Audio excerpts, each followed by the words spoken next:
Boa tarde a todos. Roteirista e diretor da série, o Willy Verdaglia, que é baixista, fazia parte da banda, né, dos Secos e Molhados, o Emílio Carreira, também pianista, Gerson Conrad, em Mato Grosso, o produtor Marcelo Braga e o multiartista executivo Paulo Mendonça.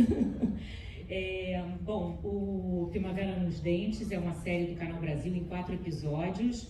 Ela vai estrear agora, dia 31, na sexta-feira, 9h30 da noite. E a cada sexta-feira, então, vai ao ar um episódio. É uma série que revisita a história dos Secos e Molhados, mas não só. Ela revisita o Brasil, o momento da história do Brasil, também um momento de muita efervescência cultural, e ao mesmo tempo, né, se a gente pensar contraditoriamente, um momento de um regime de exceção, de ditadura militar.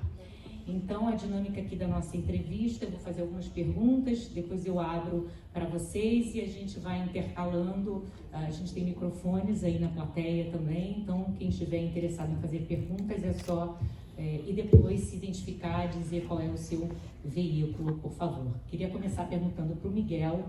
Miguel, essa é uma história que já te acompanha há muito tempo. Você escreveu um livro, né? Primavera nos Dentes, um livro homônimo da série, e a partir daí você já vem numa pesquisa, né? Quando você pensa, por que você decidiu levar essa história para o audiovisual, fazer essa série, e o que você traz do livro, o que você acrescenta, como é que você pensa no modelo, né, no projeto da série? Obrigado primeiramente. Bom dia, né, a todos, um prazer estar aqui com todos, meus colegas da série, né? Agradeço a toda a presença. Simone, a série e o livro são, na verdade, são o mesmo projeto. Eu achava desde o início que os Secos Molhados, que até então não tinham um registro, vamos dizer, em forma de livro, e tampouco em forma de série audiovisual, merecia esse registro. Por quê? Os Secos Molhados foi um grupo que durou pouco, um ano e pouco, na verdade, com dois álbuns, 2 LPs, como se dizia na época, vendeu mais de 1 milhão de discos e passou pela música brasileira como um fenômeno, como as pessoas diziam, era um fenômeno de vendas, um fenômeno, coisas que começam e acabam. Quando, na verdade, não era nada disso. Os Secos Molhados foi um fenômeno importantíssimo no ponto de vista político e cultural do Brasil naquele momento. Nós vivíamos em 72, quando surge o grupo, dezembro, depois 73 o álbum, 74 o segundo álbum, vivíamos sob uma ditadura terrível, tanto que agora, domingo, nós teve a missa para os 50 anos da morte do Vladimir Herzog, certo? Que foi morto, né? Um jornalista que não tinha nenhuma militância dentro da luta armada, mas era um personagem de oposição que foi morto pelos órgãos de segurança. E surge os Secos e Molhados com essa temática da liberdade e da individualidade. Eu achava que os Secos e Molhados mereciam esse registro porque, ao contrário dos demais da época, eles introduziam o que a gente pode chamar de espetáculo musical. O que era isso? Nós vivíamos na época do banquinho do violão, e os Secos Molhados, principalmente a partir do Ney Mato Grosso, introduz essa ideia do espetáculo musical, que é a persona musical. Ali nós não tínhamos Ney, não tínhamos Gerson, não tínhamos João Ricardo. Nós tínhamos 3 personagens que estavam vivendo uma história, estavam levando de uma maneira, uma viagem onírica, o público. E depois, os Secos e Molhados, só para terminar, colocam na macarronada de domingo da família brasileira a questão da sexualidade. A questão da sexualidade. Muitos identificavam o grupo como se fosse algo andrógeno, que fosse, né? Cada um tinha a sua interpretação, mas isso eles colocam nessa macarronada de domingo essa questão da sexualidade, que é logo abraçada. Olha que coisa que é engraçada, o pessoal fala que o Brasil é um país conservador, mas ela é abraçada principalmente pelas crianças e pelas mulheres, né? Lembrando que são justamente o movimento feminino que vai ajudar a derrubar a ditadura no país. Então vocês vejam como que essas interpretações sociológicas do país não resistem. Então eu achava que os Secos e Molhados poderiam contar essa história. Então nós temos aqui esse universo da música, ao universo da poesia, na figura de Vinícius de Moraes, Solano Trindade, Paulo Mendonça, que é autor da letra de Sangue Latino, e temos o teatro. A série, pela primeira vez, traz aqui uma interpretação completamente diferente do que se faz sobre aquele movimento musical e cultural da época, porque o teatro de vanguarda, oficina, o teatro Arena, tinha um projeto estético de inovação e de urbanização da linguagem cultural. E os Secos Molhados, na verdade, é quem vai, de uma maneira radical, sintetizar tudo isso, na hora que leva para o palco essa movimentação, essa pintura, essa dança, né? Isso, lembrando que todos eles quase vêm do teatro. O Ney era do teatro, é um ator, e fazia naquele momento no Teatro Lúcio Escobar uma peça. Então, acho que essa, em resumo, já me estendi, eu acho que é essa a ideia. Toda a questão do imbróglio, né, da não participação do João Ricardo, como é que foi esse desafio, que inclusive afetou em escolhas artísticas na série, né, o Emílio, o Willy, fizeram toda uma trilha sonora especial por conta de não poder usar o repertório dos Secos e Molhados. Eu queria que se esclarecesse um pouco esse desafio. Primeiramente, bom dia, obrigado a todos pela presença. O imbróglio sempre sobra para o produtor, né? Então, nós tivemos aqui uma ideia de que a série estava praticamente pronta, é uma série que transcorre por praticamente 4 anos, desde a sua aprovação, com o Canal Brasil junto conosco nesse desafio de criar, né, uma linha do tempo, né, porque é uma série que traz o tempo dos Secos e Molhados, e não apenas sobre os secos, né? Então, a gente trafega por esses anos de chumbo, né, a ditadura no pior momento do Brasil. E quando estávamos praticamente com a série pronta, nós tivemos essa surpresa, né, de ter que mudar o conceito, porque não poderíamos utilizar as grandes e principais canções deste grupo. E a partir dali, né, nós tivemos a ideia de chamar esses artistas, esses rapazes, de novo, para o estúdio, depois de 50 anos que não se encontravam em estúdio, para viver essa emoção. E convidamos Paulinho Mendonça com Gerson para fazerem uma canção especial, que é uma canção Ouvindo o Silêncio, que encerra essa obra. E esses rapazes criaram mais 7 canções e uma de bônus, para que a gente pudesse sonorizar essa série, trazendo o mesmo DNA, a mesma essência que eles fizeram nos anos 70. Então, para mim, como produtor, realizador dessa obra, junto com o Miguel, foi muito importante, porque nós realmente tivemos uma satisfação enorme em estar presente junto com esses artistas, grandes artistas, dentro do estúdio após 50 anos. Eu acredito que a série ganhou muito, né, Paulinho? Hein, Miguel? Ganhou muito, e ela traz agora um DNA que estava um pouco esquecido. Não esquecido para a audiência, porque Secos Molhados é lembrado por qualquer jovem, ou seja, por quem viveu e pelos jovens hoje. Mas agora, trazendo com essas canções, eu acredito que a gente conseguiu resolver o imbróglio e trazer uma novidade para a audiência. Desafio, né, desse convite de fazer essa trilha sonora atual, contemporânea, mas que remetesse à sonoridade dos Secos e Molhados. Queria que Gerson e Paulo Mendonça, compositores dessa música inédita, falassem um pouco também sobre essa composição e Ney Matogrosso sobre interpretá-la. Posso falar? Pode sim, por favor. Olá, boa tarde. Eu sou Willy Verdaguer, eu sou baixista dos Secos e Molhados e eu, junto com o Emílio, fizemos a trilha desse documentário. E quero dizer que tantos anos atrás a gente fazia shows e nós éramos muito reverenciados, né? Acabava um show, chegava todo mundo, falava como você toca bem, não sei o quê. Só que aí acabava o show e acabava tudo. Então, isso foi 50 anos atrás. Faz uns 20 anos atrás, com a chegada das redes sociais, de lá para cá eu recebo milhares de mensagens de parabéns pelo que eu fiz na época dos Secos e Molhados, com os Secos e Molhados. E isso veio brotar agora com o convite do Miguel e do Marcelo para participar desse documentário, porque não tinha as músicas originais, não podia ter. E fizemos, eu e Emílio compomos essa trilha. Eu, da minha parte, não fui buscar nada em lugar nenhum, ela fluiu apenas, né? Foi saindo do jeito que tudo sempre saiu.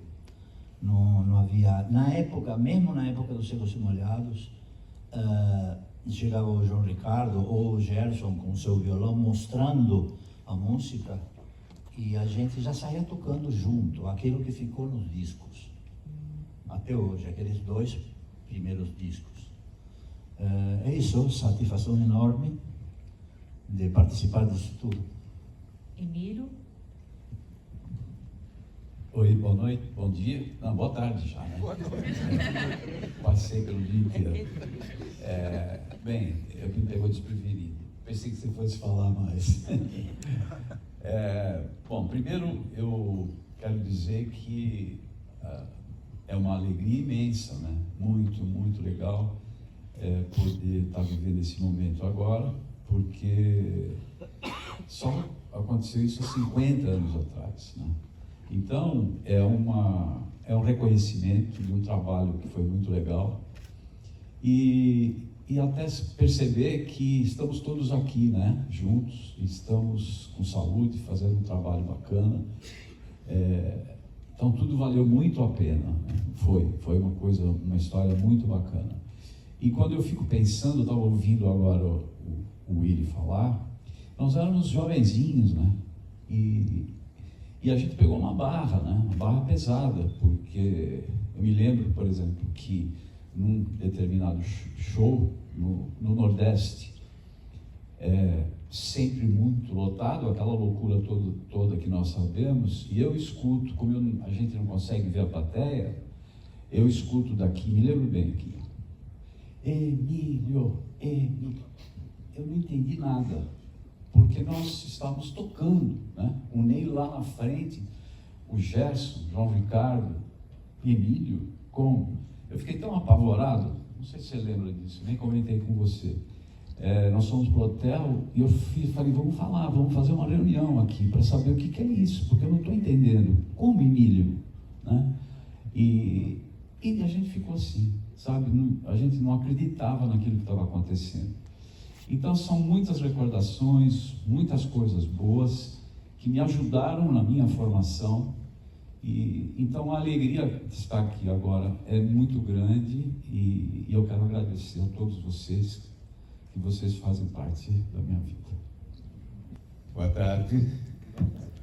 Queria que você me falasse sobre como foi compor essa música junto com o Paulo Mendonça, para esse propósito da série, né? Pensando um pouco nessa sonoridade dos Secos e Molhados. Como é que foi esse processo em conjunto com o Paulo? Então, eu poderia parafrasear o meu queridíssimo amigo aqui, Emílio Carreira, que disse: nós fizemos como fazíamos. Não foi isso que você falou? Exatamente assim. Mas a música, né, ouvindo o silêncio, particularmente, ela tem uma característica muito interessante, que foi o seguinte: Marcelo e Miguel solicitaram ao Paulinho Mendonça que escrevesse uma letra para que eu compusesse uma música para encerramento dos episódios, né, da minissérie Primavera nos Dentes.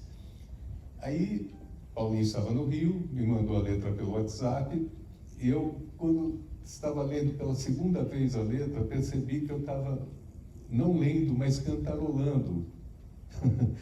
Né? Eu falei, como é que isso é possível, né? Uma letra que era inédita, que eu estava pegando naquele momento, né? Aí, essas coisas que a gente não explica, né?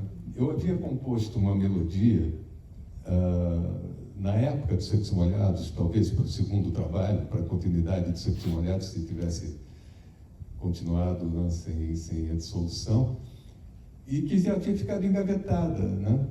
E quando o Paulinho me apresenta a letra, eu descobri que eu não precisava mudar uma vírgula, porque a melodia ficou esperando aquela letra, né, chegar para vesti-la, né? E foi assim que surgiu Primavera nos Dentes. Então ela é interessante porque, como foi uma música que eu compus na época, em 1973, ela tem o DNA, na verdade, né, da época. E isso vestiu de uma maneira brilhante para explicar, né, todo esse processo dos episódios e como música final de apresentação. Boa tarde. Bom, ela surgiu a partir de uma solicitação do Marcelo e do Miguel diante dessa dificuldade que eles estavam enfrentando por conta da não possibilidade de uso de algumas das músicas de Secos e Molhados. A partir daí precisávamos a gente tinha uma trilha, ou seja, a trilha que o Willy e o Emílio produziram, mas não tinha uma música de encerramento. Eles julgavam ser importante ter uma música que tivesse as características de Secos e Molhados para encerrar a série com o que eles entendiam que poderia ser uma chave de ouro. O meu sentimento, ou seja, e eu acho ótimo que isso aconteça, porque eu escrevi um texto impregnado pelo mesmo sentimento de contestação que eu escrevi as outras letras que fiz da época dos Secos e Molhados. 50 anos depois, eu ainda continuo podendo me indignar com algumas coisas. Essa letra, ela teve uma... Eu penso que nós estamos vivendo um momento onde se fala muito e se escuta pouco. E eu acho que eu procurei reproduzir isso nessa letra. Ou seja, e o Gerson teve a felicidade de reproduzir um clima Secos e Molhados através dela. Lá dos anos 70, interpretando essa composição nova que traz esses elementos que todos eles falaram, Willy, Emílio, Gerson e Paulinho. Olha, para mim foi uma coisa mais ou menos normal, assim, porque eu sabia desde o começo da história do livro, depois fiquei sabendo que seria transformado em alguma outra coisa, e estar com eles, para mim, era uma coisa normal, assim, quantos anos nós ficamos juntos na estrada, né? Então, para mim, foi fácil, foi... Agora, eu queria destacar uma coisa aqui para vocês. Eu vi os 2 capítulos e eu estava com medo de uma coisa, que tivesse alguém falando mal de alguém.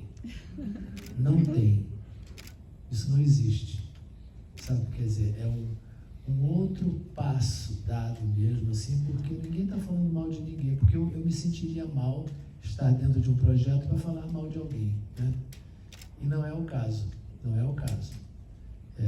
Lamentamos não ter as músicas, né, que são todas maravilhosas, continuarão sendo, mas resolvemos de uma outra maneira que também está muito bom.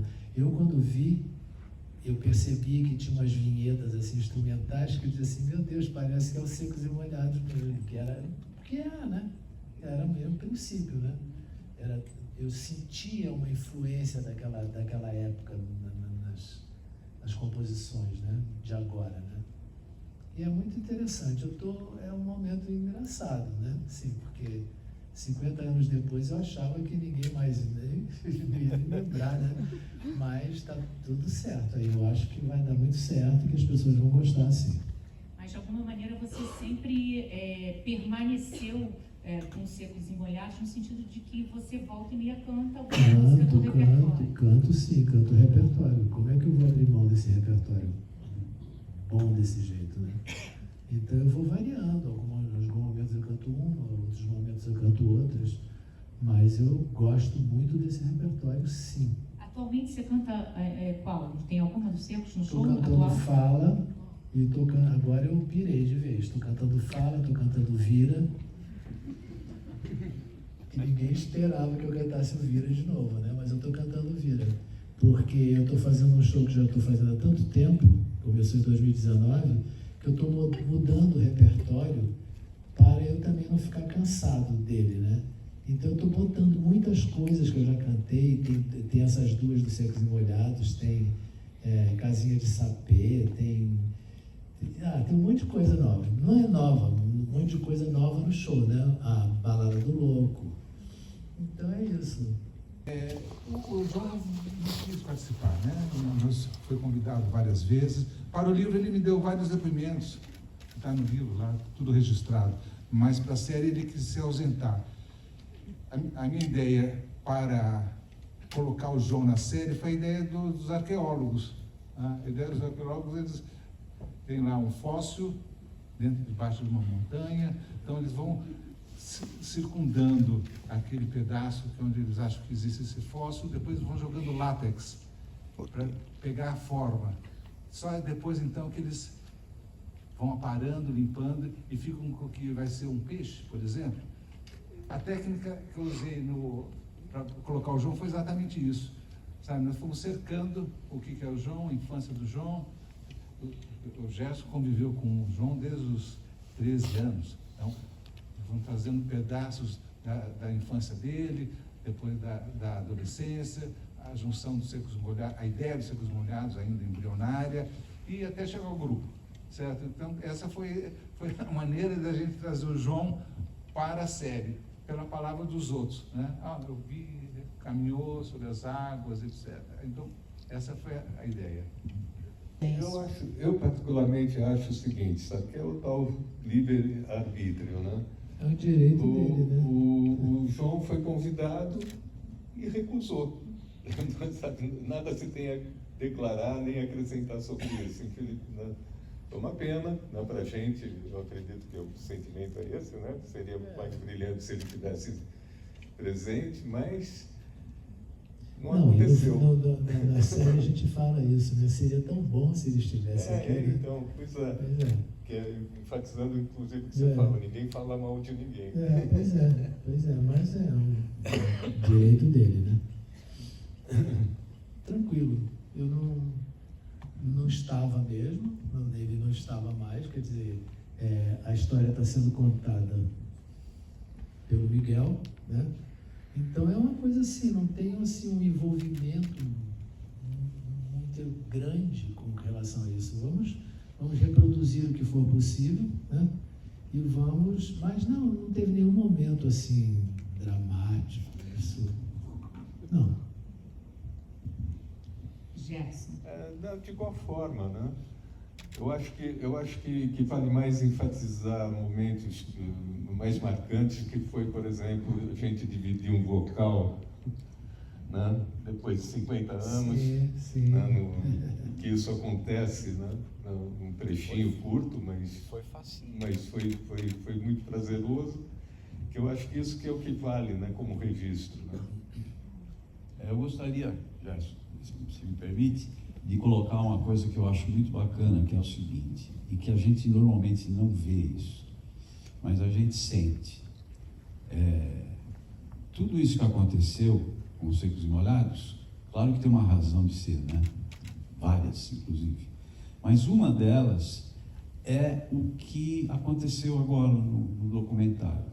Porque, ao contrário de se imaginar que poderia ter qualquer ruído, qualquer coisa nesse sentido, é exatamente o contrário. É tudo muito fácil. Muito fácil. E isso me remete ao seguinte, que nós realmente temos alguma coisa entre nós que, modéstia à parte, acontece. Então, quando a gente toca, alguma coisa acontece. Eu e esse cara aqui, por exemplo, temos histórias inacreditáveis com a música. E sempre foi assim. Então, essas coisas, elas não são vistas, mas elas são sentidas. Então, qualquer possível problema que possa ter, isso com certeza passa por cima. Então, posso dizer por mim, por ele e por todos nós, claro, de que foi uma coisa muito natural. Perfeito. O trauma foi vivido na época, não é isso? Cantando cantando as músicas dos Secos e Molhados, dançando, e eu fico impressionado, porque isso foi há 50 anos atrás. E até hoje existe essa coisa dentro das pessoas. Claro, eu sei que a mãe ouve, o pai ouve e a criança fica influenciada, mas até hoje existe esse espaço dentro das crianças, sabe? Porque lá na época houve esse espaço dentro das crianças e eu ouso dizer que foi a nosso salvo-conduto, tá? Ouso. O Ney, um dos seus primeiros empregos, né, antes de terminar aqui a resposta sobre a pergunta que ela fez da conexão com jovens hoje dos Secos e Molhados, queria que você contasse um pouquinho sobre um dos seus primeiros empregos em Brasília. Você cuidava de crianças, né? Sim, eu cuidei de crianças. Eu trabalhava no hospital, a minha função não era essa, mas um dia eu cheguei no diretor do hospital, que era meu amigo, e disse assim: olha, eu estou enjoado de trabalhar na anatomia patológica, vocês podem me conseguir alguma coisa para eu fazer, ou com loucos ou com crianças? Disseram, com loucos não tem. E aí, então, lá na pediatria tinha assim, uma salinha com uma professora que dava aula para eles, e uma outra sala que eu poderia ficar lá brincando com eles. No começo foi muito assim, problemático, porque de cara cheguei no dia lá, não tinha uma criança que tinha morrido, foi meu primeiro assim, contato com a morte, né? Eu fiquei muito... E aí eu entendi sim que eu estava ali para divertir aquelas crianças, fazer tudo que eu pudesse por elas. Então eu comprava barro com meu dinheiro, porque o hospital não dava. Comprava tinta com meu dinheiro, comprava papel com meu dinheiro e levava para as crianças fazerem.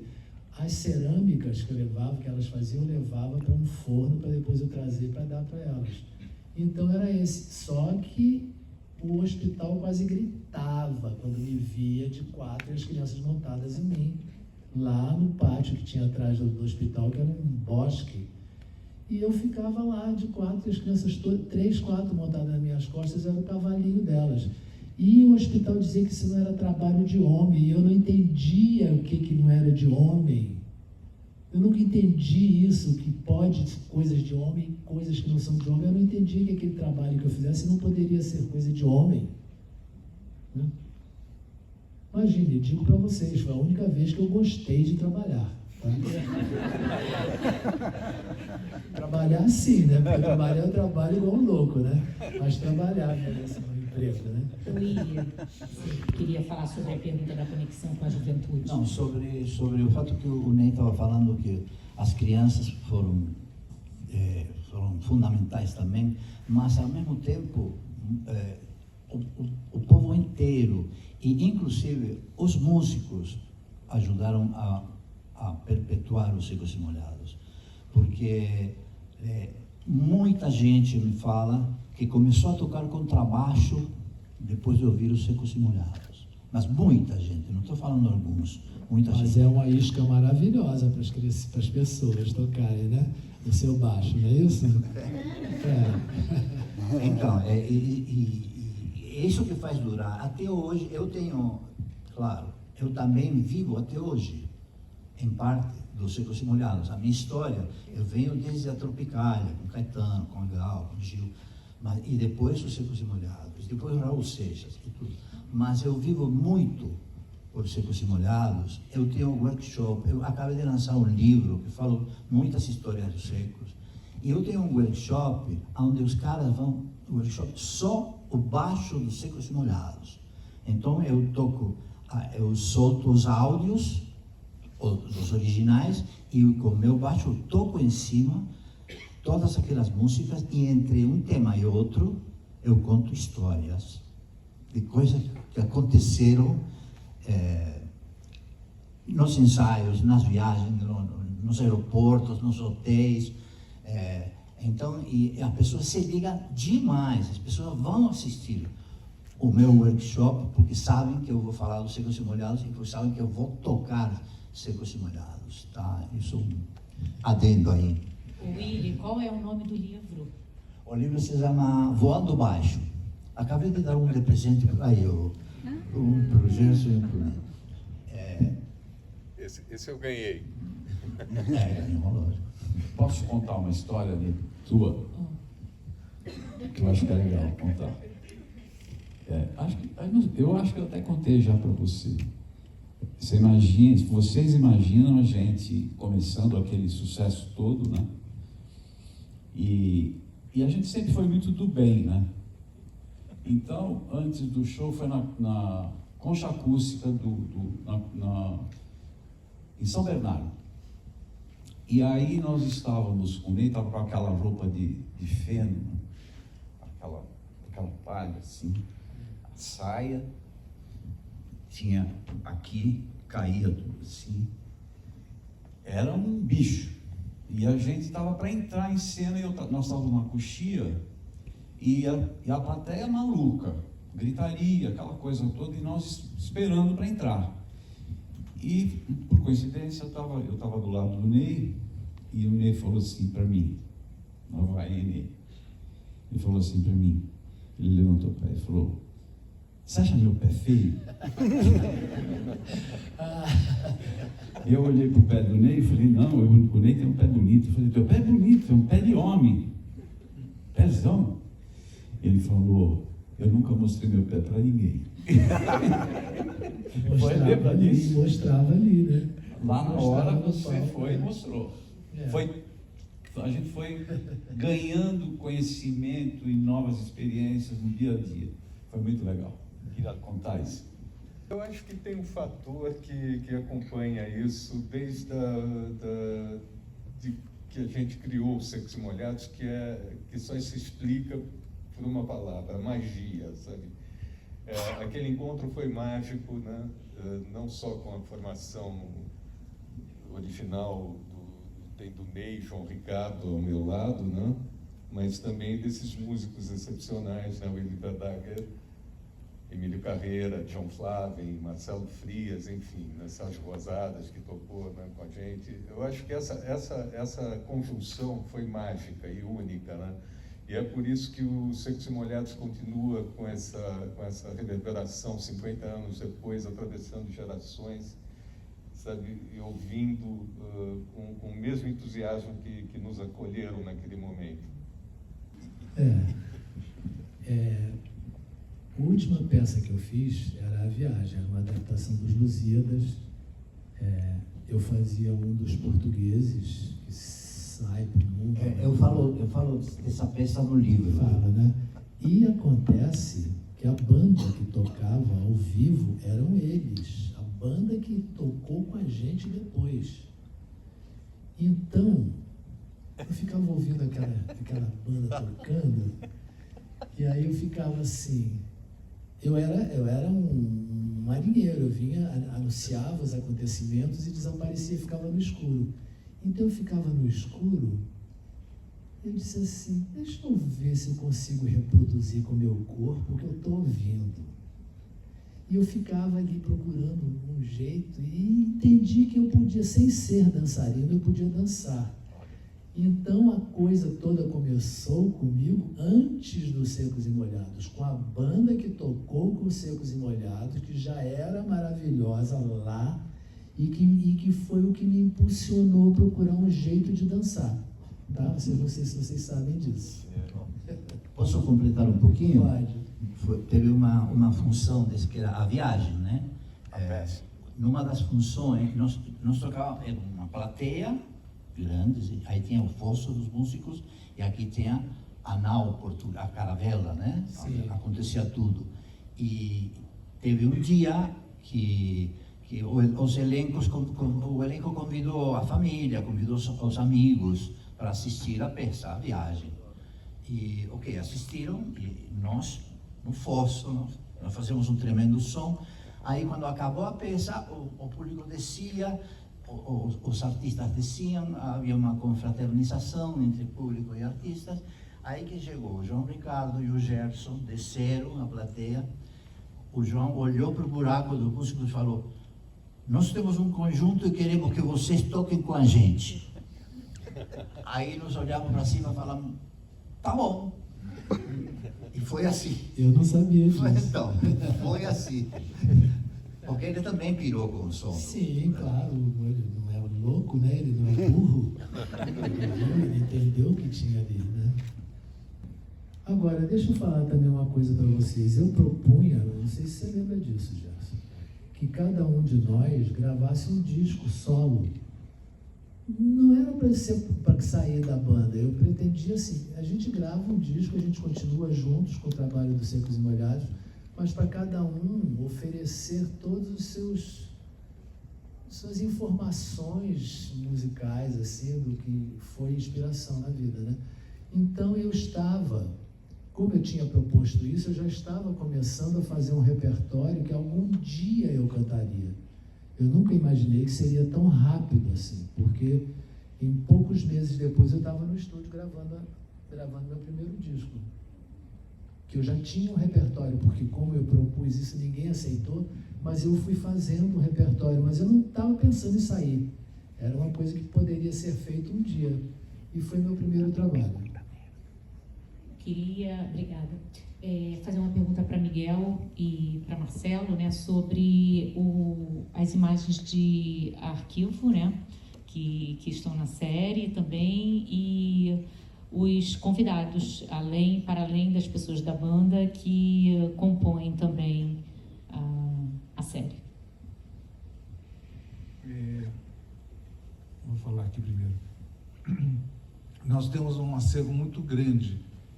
Começa primeiro com material que é da imprensa oficial, né, na verdade, do Senado Federal. O governo federal tem um acervo bastante grande, que é o que nós usamos, que é muito das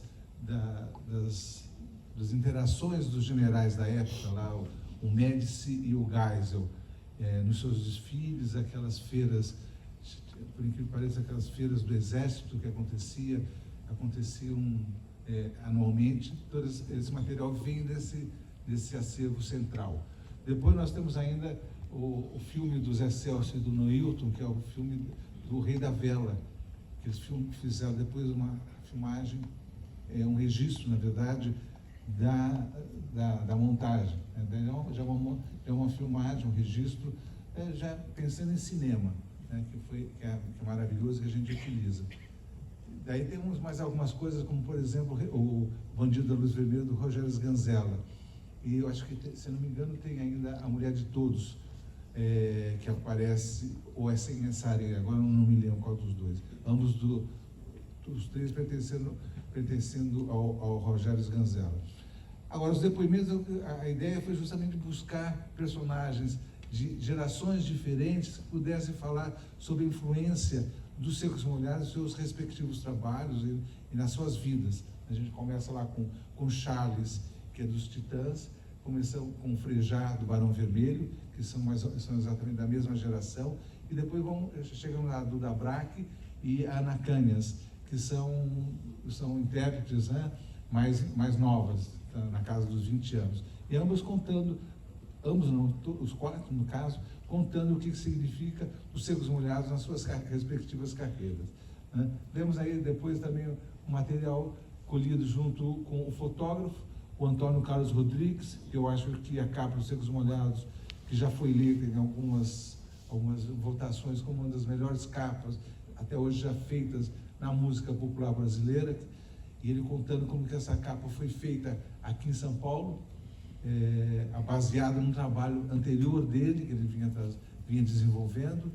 E temos também um depoimento importantíssimo, que é do Henrique Suster, que é o empresário, o produtor, que substitui Moraci Duval, que foi o primeiro que está na série, né, que é o grande Moraci, que substitui o Moraci como produtor. E o Henrique traz um depoimento que até hoje ninguém tinha buscado, ele contando os bastidores do final da banda, porque ele chega ao movimento, ao evento, contratado pelo João Polinário, que tinha assumido a direção do grupo, a direção da empresa, na verdade. E o João contrata o Henrique Suster. O Henrique era o produtor do Tuca, Teatro da Universidade Católica, onde já tinha produzido várias coisas, e principalmente Morte e Vida Severina, onde surge o Chico Buarque. e o Henrique vem contar o que eram os bastidores desse final do grupo. A briga que ele percebia que Gerson e Ney, principalmente, tinham um desnível, vamos dizer, salarial muito grande em relação ao João Ricardo e ao João Apolinário. E ele propunha que aquilo fosse equânime, que os três ganhassem igual, né? E o João Apolinário não Posso queria. te interferir? Pois não. Isso era uma coisa acertada entre nós antes do sucesso dos Secos e Molhados, que todo o dinheiro ganho seria dividido exatamente igual entre os três. Isso nunca aconteceu. Isso foi o que começou a gerar um incômodo.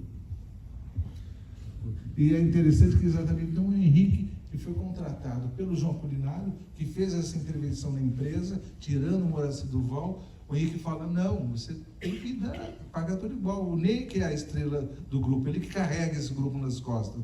E ele está ganhando muito menos que o João Ricardo. E o João Apolinário dizia, tá vendo esses cabelos aqui, esses cabelos brancos? Não é possível. Como que um intérprete vai ganhar igual um autor? Né? Então, você vê que tem uma luta de classes aí. É importante salientar que o Henrique nos deu esse depoimento meses antes, infelizmente, do seu falecimento, e ele queria colocar isso, ele queria reverberar isso ao mundo, porque era uma coisa que incomodou ele a vida inteira, né, Miguel? Exatamente. E ele quis externar isso, e a gente acha que esse depoimento é importantíssimo, ele explicando realmente os motivos reais dessa dissolução. E foram esses? Exatamente. E com relação ao material de arquivo, a gente também tem um vasto material de grandes atuações, interpretações, apresentações da banda, e que, infelizmente, nós tivemos que tirar o áudio original devido à utilização das canções que nós não pudemos colocar na série, mas que foram ilustradas através da trilha de novas, maravilhosas canções feitas por Willy, Emílio e completando com o Gerson e o Paulinho na voz maravilhosa do Ney. Outro ponto também são narrativas contadas através dos entrevistados. Charles Gavin, que é importantíssimo, trazendo toda a história da banda e do movimento musical da época. João Marcelo Bosco, que também traz uma leitura muito de um produtor musical, Roberto Menescal, ou seja, a série traz da historiadora Maria Silvia Pet, a série traz realmente uma riqueza muito, acredito, grande com relação a conteúdo musical, artístico e comportamental da época, que eu acho que traz um grande envelopamento desse momento. Para abrir a sua casa para esse reencontro dos Secos e Molhados. A minha casa tem servido de muitas locações, então essa foi um prazer também estar lá. Estamos todos reunidos para isso, né? Para esse encontro fraterno. Como é que você viveu esse reencontro, né? Você tendo participado tanto da história dos Secos e Molhados e, consequentemente, depois da trajetória do Ney Matogrosso só? Eu nunca, é como se não tivesse passado, assim, Secos e Molhados ficou na história, ou seja, são 50 anos. Na verdade, eu tive um certo afastamento dessa coisa toda, por diversos motivos. E até que um dia, tem um repórter da Rolling Stone, mas alguém da Rolling Stone me liga para saber o que significaria 50 anos do Sangue Latino. Eu não tinha me tocado, que já tinham passado 50 anos, né? O tempo voa, né? E aí foi uma retomada. Contato com o Gerson, sempre foram muito próximos. A gente fez 2 discos juntos, mais uma série de outras músicas. Ney é meu compadre, é meu irmão, tá aí, é padrinho da minha filha, a gente tá sempre em contato. Então não houve esse distanciamento. A composição, sim, foi um desafio legal. Eu me senti muito lisonjeado com a proposta e ter Ney e o Gerson cantando a música foi aí sim um déjà vu bastante emocionante. A gente não permitia, eu não permitia, por exemplo, foto minha sem maquiagem pelo medo de perder o direito de andar na rua, tá? A minha maquiagem foi inspirada no teatro kabuki que eu via muito aqui na Liberdade. Então, eu não copiei Kiss porque eu não sabia nem do Kiss, tá? Aí o Zé falou o seguinte, eu vi ele falando isso na televisão, que tinham 2 americanos hospedados na casa dele, que viram as nossas fotos dos Secos e Molhados e que acharam aquilo muito interessante. E o Zé teria dito assim, eles não se deixam fotografar sem a maquiagem. E que eles acharam a ideia muito interessante, e o Zé Rodrigues disse que depois esses 2 estavam lá no Kiss. Eu não sei de nada. Próxima pergunta. Boa tarde. Nem quero confusão com Kiss. Isso não faz a menor diferença. Só para complementar, eu acho que, na verdade, existiu naquele momento uma coisa que as pessoas não levam em consideração, mas é o chamado inconsciente coletivo, né, que o Jung tanto divulgava, né? A questão do glitter, da maquiagem, já vinha, sabe, sendo explorada por Mick Jagger, David Bowie. Sim, mas eram maquiagens. Sim, era uma normais, maquiagem de, sabe, normais, sim, não máscaras, né? Mas hoje em dia, né, depois do advento da internet, você consegue buscar, através de pesquisa, que coincidentemente o Kiss começou a dar os primeiros passos na mesma época em que os Secos e Molhados aqui no Brasil, eles lá nos Estados Unidos. Então eu acho que não existe essa coisa da cópia, eu acredito mais na coisa do inconsciente coletivo mesmo, sabe? Também acredito, mas o Zé Rodrigues afirma. Não, sim, o Zé Rodrigues pessoalmente várias vezes. Ele afirma isso. Não sou eu quem afirma nada. A internet da época foram os dois então eu não americanos, vi. né? Só contribuindo à discussão, de verdade, o Zé, ou seja, quem levou o Jane e o Paul na casa do Zé Rodrigues foi o Lane Dale. E o Zé mostrou, ele tinha tocado com vocês no primeiro disco. Exatamente. E aí ele falou e mostrou fotos de vocês, alguma coisa assim. E aí surgiu essa história, essa lenda de que o Kiss tinha copiado vocês. Mas era o Jane e o Paul, com o Lane Dale. Mas a grande verdade foi o seguinte, sabe? Em julho de 74, né, nós tínhamos iniciado uma turnê pela cidade do México, né, e iríamos fazer o Mundus, né, sob a administração do Moacir Duval, e até então a gente não tinha ouvido falar no Kiss. Aí nós tivemos que interromper essa turnê para voltarmos para o Brasil para gravar o segundo, e que ficou conhecido como o segundo e último disco dos Secos e Molhados dentro dessa formação. Quando nós estávamos em estúdio, depois de quase um mês dentro do estúdio gravando esse disco, chegou uma revista, se eu não me engano, Rolling Stones, com uma foto do Kiss, né? E aí eu me lembrei de um episódio que foi o seguinte: quando nós estávamos na Cidade do México, nós fomos visitados por 2 empresários americanos, né? E eles comentaram na época, falando o seguinte: quando trouxemos os Beatles para a América, nós criamos um grupo à imagem e semelhança dos Beatles, criamos o The American Beatles, né? E a gente pretende fazer o mesmo com vocês. Só que aquilo entrou por um ouvido e saiu pelo outro, sabe? A gente jamais esperava, sabe, que meses, quer dizer, depois, né? Quer dizer, quase um ano depois do nosso lançamento, do nosso sucesso, a gente fosse se deparar com o Kiss, usando o mesmo estilo de maquiagem. É basicamente isso. A única coisa que me irrita é dizer que eu copiei o Kiss. O Kiss não existia, então não tinha de quem copiar.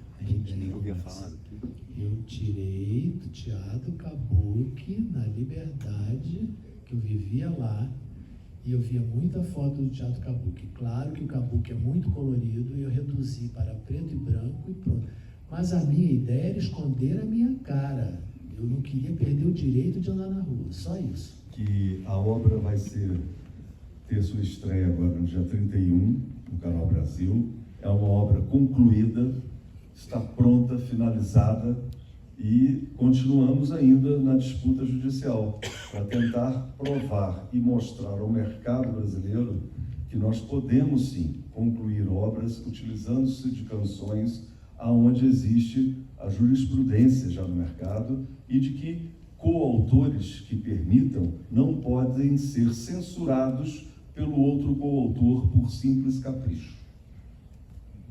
Acorde e fala assim, não, o povo não vai poder mais liberar as músicas porque eu não quero. Então, os Beatles não vão, as grandes canções de John e Paul McCartney não vão poder rodar porque a Yoko achou que não deve. Já pensou nós sem as canções dos Beatles? Certo? É a mesma coisa no caso dos Secos e Molhados. Todos os parceiros do João, os familiares da Lully, grande Lully, Paulo Mendonça, os familiares de Solano Trindade, entre outros, todos autorizaram a inclusão das canções na série, menos o João. Então nós temos aí uma derrota de 1-7.